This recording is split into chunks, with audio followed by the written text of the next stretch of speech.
Mul on hea meel teiega jagada meie kogemusi, et kuidas me siis oleme Kuressaares eakate elu aktiveerinud. Räägin natuke siis ka meie ajaloost. Kuressaare päevakeskus avati 27. jaanuaril 1999. aastal. Ja pärast seda moodustati sihtasutus Kuressaare hoolekanne 2003. aastal, kui liideti päevakeskus ja sotsiaalmaja, kus on siis ööpäevaringne valve. Teine Kuressaare hoolekande hallatav sotsiaalmaja avati 2011. aastal. See oli sotsiaalabi vajavatele isikutele. Ja Kuressaare sihtasutus lõpetas oma tegevuse 30. juunil 2016 ja 1. juulil 2016 moodustati Kuressaare linna allasutus Kuressaare hoolekanne, kes siis võttis kõik sihtasutuse töötajad ja osutatavad teenused üle. 3. sotsiaalmaja toimetulekuraskustes peredele tuli meie alluvusse selle aasta 1. septembril. Kuressaare hoolekande põhieesmärgiks on osutada rahvastikuregistri järgselt Kuressaare linnas elavate Kuressaare linna eakatele puuetega toimetulekuraskustes isikutele ja peredele sotsiaalteenuseid nende toimetuleku säilitamiseks ja soodustamiseks ning huvitegevuse võimaldamiseks. Missiooni ja visioonis sõnastamisel lähtusime sellest, et 1. jaanuarist oleme juba Saaremaa ühine vald. Ja missiooniks on siis sotsiaalteenuste kvaliteetse osutamise ja arendamise kaudu aidata kaasa Saaremaa elanike elukvaliteedi tõusule ning toimetulekuraskuste kõrvaldamisele või kergendamisele. Ja visiooniks on Kuressaare hoolekanne on oma tegevusvaldkonnas suunda näitav ja usaldusväärne sotsiaalteenuste osutamise ja arendamise asutus Saaremaal. Oma väärtused töötasime välja koos kõigi töötajatega ja nendeks on siis ausus, meeskonnatöö, empaatia, tolerantsus, turvalisus. Ja turvalisus ei ole mõeldud mitte ainult meie töötajatele, vaid et kõigil, kellega me tegeleme, oleks turvaline. Nii nagu ennegi kuulsime, et eakate osakaal Eestis pidevalt suureneb ja nii ka Saaremaal. Kuressaare linna eakad on selle võrra natuke paremas olukorras, et neil on oma maja. Ja oleme püüdnud toetada eakate enesearenduslikku tegevust, teadmiste ja oskuste arendamist ning elukestva õppe propageerimist.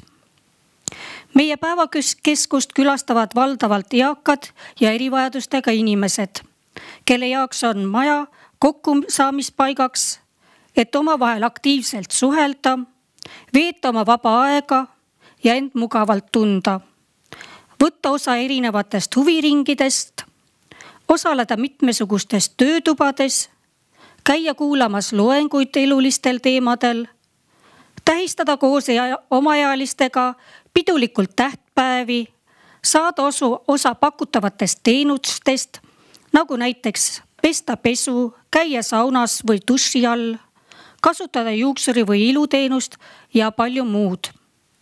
Võtta osa põnevatest väljasõitudest ning kasutada võimalust päevakeskuses soodustingimustel lõunatamiseks.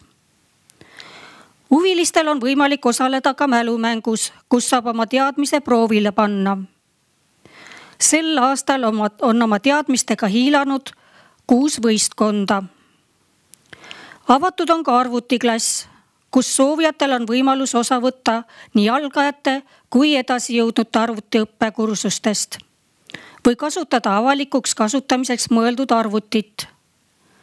Sel hooajal on infotehnoloogia alal harinud end kokku 7 erinevat tasemegruppi. Ühel nädalal reedeti on võimalik vaadata filmide pärastlõunal päevakeskuses ja mujal toimunud erinevatest üritustest ülesvõtteid, mis on salvestatud lähiminevikus või aasta tagant. Ja meil on üks vabatahtlik härra, kes on seda kõike teinud need sündmused salvestanud ja nüüd pakub võimalust kõigil huvilistel nendest taas osa saada.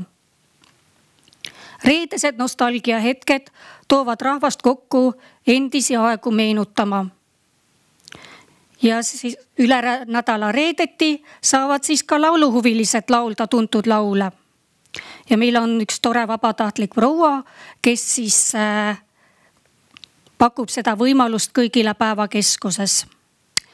Ja alati on päevakeskuse saal rahvast täis ja kõik laulavad. Ja kes laulda ei saa, nendel on võimalik neid toredaid laule kuulata ja need laulud tõesti kõlavad nii, nagu oleks kontserdile tulnud. Võimalik on käia 2 erinevas kunstiringis, õppida kangastelgedel kudumist, osaleda eakate endi juhendatavates käsitööringides, käia tasulises algajate edasi jõudnute inglise keele kursusel, ka kokaklubis. Kõigil on võimalik osaleda erinevates liikumisringides. Näiteks pilates, tervisevõimlemine, ravivõimlemine, lihtsalt võimlemine, laintants, jooga, kõhutants, seenioride tants. Ja sel aastal nüüd üks vabatahtlik härra hakkas ka kaardimängu juhendama Saskut. Nii et meil on oodata sügisel siis kaardimängu turniiri. Suvine periood on päevakeskuses natuke rahulikum, kuna mitmed ringid lõpetavad selleks hooajaks oma tegevuse. Kuid kõik on nõusoleku andnud, et alustavad taas sügisel. Ja alates selle aasta veebruarist on tööpäeviti päevase ajal kuni kella 5 õhtul kõikidele eakatele päevakeskuses ringides ja loengutes osalemine tasuta. Ja need ringijuhid on siis meie palgal. Kord kuus toimuvad juhataja ümarlauad, kus eakad ja teised, kes soovivad, saavad teha ettepanekuid päevakeskuse teenuste arendamiseks, paremaks ja veelgi huvitavamaks muutmiseks.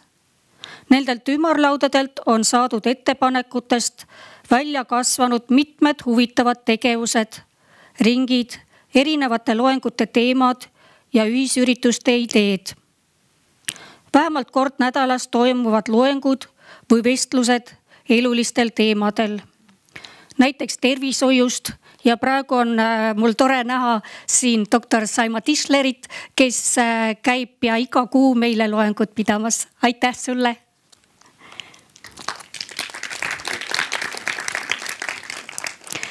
Ohutusest, liiklusest, liikumisest, toitumisest, toidu valmistamisest, reisimuljetest, sotsiaalvaldkonnast, kalendritähtpäevadest, keskkonnast ja nii edasi ja nii edasi. Nende hulgast leiab igaüks omale sobiva teema, mida kuulata.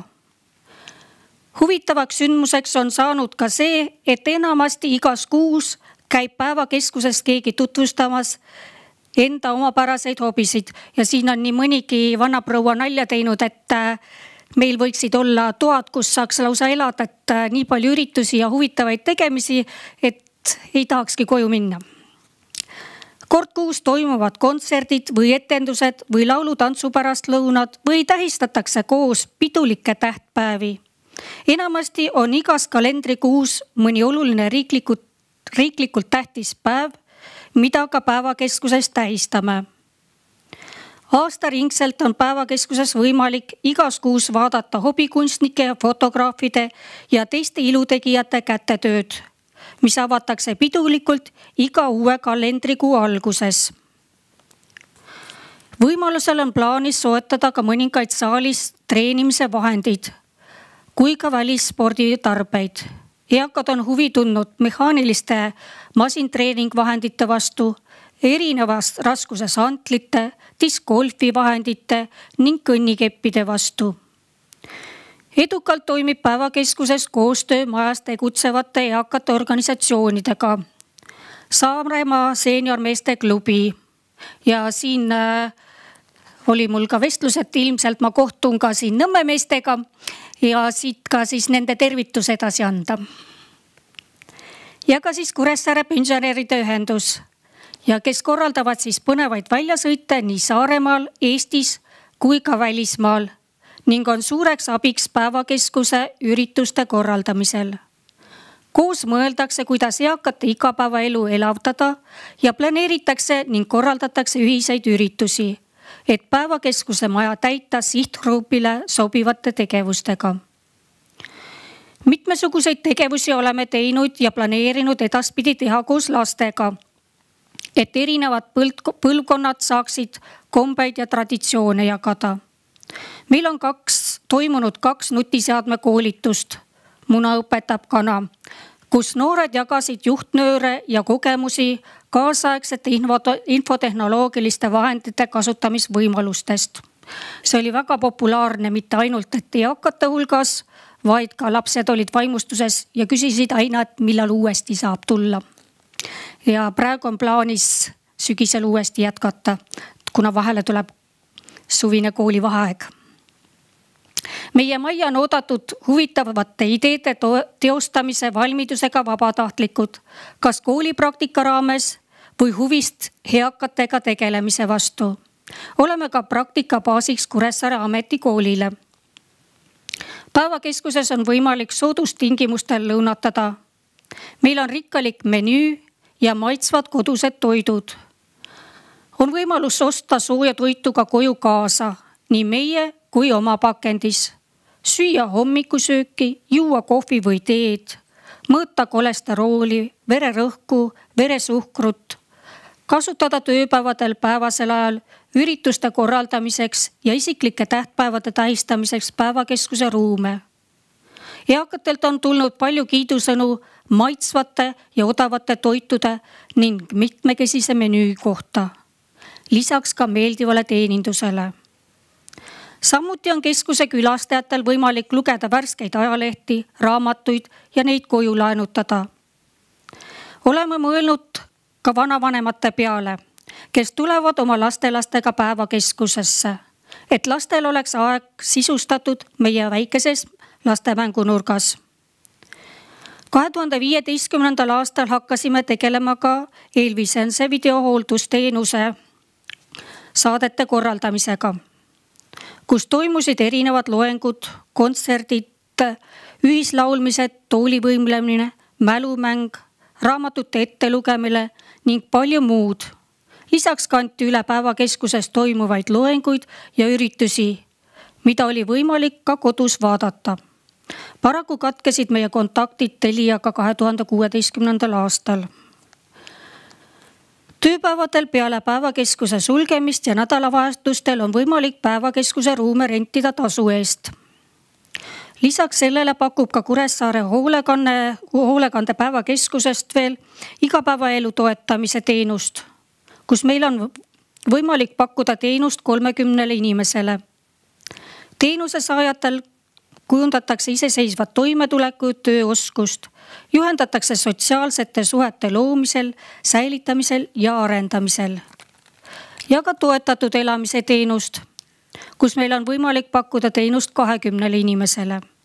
Teenuse saajaid juhendatakse igapäevaelu ja majapidamise korraldamisel ning valmistatakse ette iseseisvaks elamiseks, et tagada nende sotsiaalne toimetulek ja integratsioon.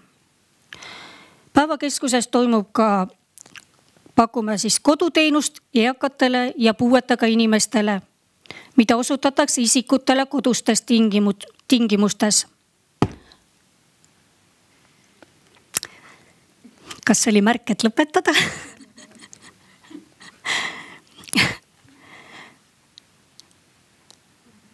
Nii. Loen selle lõigu uuesti. Koduteenust eakatele ja puuetega inimestele, mida osutatakse isikutele kodustes tingimustes, mille raames pakume koduabi ja isikuabi teenust, et aidata inimestel harjumuspärases keskkonnas toime tulla. Koduteenuse kasutajaid nõustatakse, juhendatakse, abistatakse toiduainete ja majapidamistarvetega varustamisel, eluaseme korrastamisel, kütmisel, arstiabi korraldamisel, maksete tasumisel, asjaajamisel ja sauna ning pesupesemise teenuse korraldamisel ja muidugi ergutame neid ikkagi võimalikult palju ise hakkama saada. Sooja toidu koju viimise teenust veel, mida osutatakse tööpäevadel neile, kellel on tervislikust seisundist, funktsioonihäirest või elukeskkonnast tingitud kõrvalabi vajadus. Ka sotsiaaltransporditeenust, mida osutatakse eakatele ja puuetega inimestele iseseisva toimetuleku toetamiseks ning võrdsete võimaluste tagamiseks osalemisel ühiskonnaelus. Lisaks veel pakume päevakeskuses pikaajaliste töötute rehabilitatsiooniteenust, mille käigus püütakse taastada tööharjumust, soodustada iseseisvat toimetulekut ja arendada sotsiaalset võimekust ning motiveerida leidmaks püsivat töökohta. Ja peale päevakeskuse pakume veel 3 erinevas sotsiaalmajas sotsiaaleluruumi teenust toimetulekuraskustes isikutele ja peredele, kes ei ole suutelised oma eluga toime tulema iseseisvalt, et võimaldada toimetulek tavapärasele samaväärses keskkonnas. Lisaks pakume ka täiskasvanute varjupaigateenust neile, kellel pole kohta, kus elada ja ööd veeta. Oleme läbi viinud mitmeid erinevaid muudatusi ja arendusi, et muuta eakate teenused päevakeskuses kättesaadavamaks, mugavamaks ja sihtgrupile sobivamaks. Inimeste tagasiside ja hoolekandes pakutavate teenuste kasutamise analüüsi tulemusena saab kinnitada, et meie teenuse tarbijad on pakutavaga üha enam rahul ja soovivad päevakeskuses käia. Kuressaare hoolekandes on hea ja sõbralik õhkkond, kuhu inimesed soovivad tulla, omavahel suhtlema ja aega veetma, õpetada teineteistele erinevaid oskusi, jagada oma kogemusi, mida nad on elu jooksul õppinud. Alati on oodatud ettepanekud, et eakad leiaksid erinevaid meelepäraseid tegevusi ja üritusi päevakeskuses aastaringselt. Päevakeskuses käimine ja selle tegevustest osavõtt tagab sotsiaalse ja füüsilise aktiivsuse ja annab inimesele kogukonda kuulumise ja ühiskonnaellu kaasatuse tunde ning teadmise, et ta on siia alati oodatud ning et see ongi koht, kus väärikalt vananeda.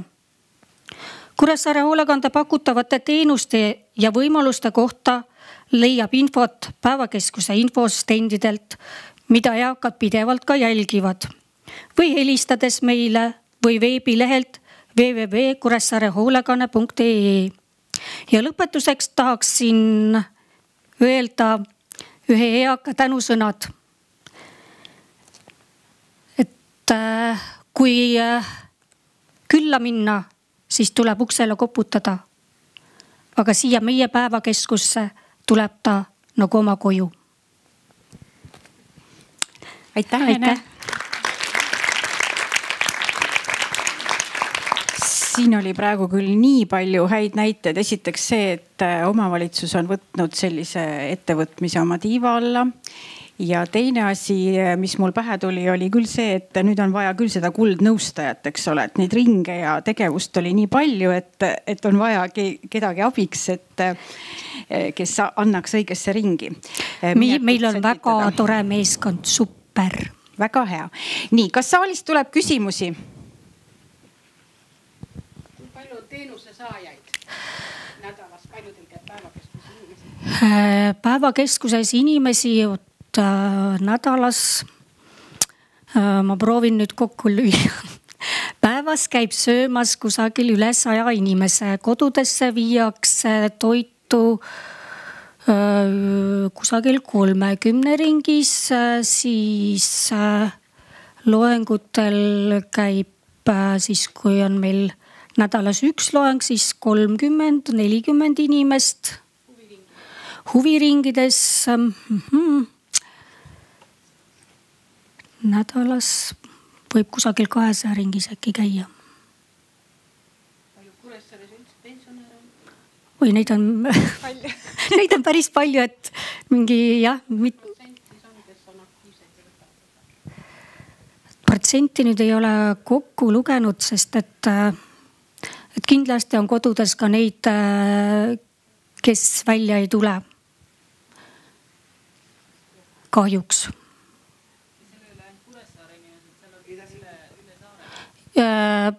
Praegu ütleme, et üle saare juba käib ka inimesi, et tulevad juba päevakeskusesse. Aga ütleme, seal on... Ma mõtlen, et Kuressaare linnast sõit oli üldiselt kaldis, et ole Kuressaare natuke kaugemale, et tuled siis bussiga või kuidagi teil organiseeritud seda, et saavad tulla. Et eakas ei ole nii lihtne käia, eks ole. Jah, praegu... Et praegu hetkel on kõik veel siiski, et on eraldi Kuressaare, on eraldi kõik vallad, et siin ikkagi siis kohalik omavalitsus siis peab appi tulema, et eakad linna näiteks saaksid. Aga kui ühendvald on, siis päris hästi ei kujuta ette, kuidas seda korraldama hakatakse. Piirid kaovad ära, siis on kõigil lubada. Mul on ka üks selline küsimus, kas need huvitavad ringid ja tegevused tulevad niimoodi, et teie meeskond mõtleb need välja või siis ma sain aru juba, see Saskuring tuli nagu altpoolt või kõik tulevad altpoolt, et inimesed teevad ettepanekuid? Ütleme, kuna mina ei ole ka seal väga pikalt olnud, et ma sain sinna juhatajaks alles 2015 sügisel, et siis oli osa ringe oli nagu olemas, aga väga palju ongi just altpoolt tulnud ettepanekud. Et minu ümarlauad on koostöös siis seeniormeestega ja pensionäride ühendusega, et kus siis ühiselt kõik mõtleme ja kõik eakad, kes tahavad oma mõtteid jagada, oleme koos ja sealt on tulnud väga palju ettepanekuid, et mida soovitakse kuulata, keda tuleks kutsuda, millised ringid võiksid olla, missugused üritused, mida sealt võiks rääkida. Et näiteks just see erinevad rahvakombed, et neid nad tahavad väga kuulata, et siis olemegi üritustel neid siis tutvustanud. Väga hea, väga hea. Aitäh veel kord Enele. Aitäh.